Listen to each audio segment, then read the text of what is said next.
বানাচ্ছি আজকে মালপোয়া পিঠে। এই যে নিয়ে নিয়েছি চালের গুঁড়ো। চালের গুঁড়োটাকে একটু রোস্ট করে নিয়েছি।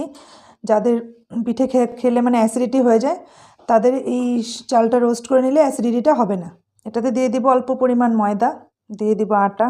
আটাটা বাটি ভর্তি করে দিয়েছি, ময়দা একটু কম দিয়েছি, ময়দা দিলে পিঠাটা শক্ত হয়ে যায়। দিয়ে দিব ভেজানো সুজি, 1 ঘন্টা ধরে সুজিটাকে ভিজিয়ে রেখেছিলাম।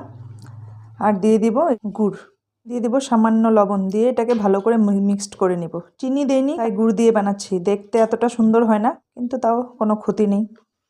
বেটারটা ভালো করে মিক্সড করে নিয়েছি। কড়াইয়ে তেল দিয়ে তেলটা একদম গরম করে তারপর একদম লো ফ্লেমে রেখে আস্তে আস্তে সবগুলো পিঠা ভেজে নেব।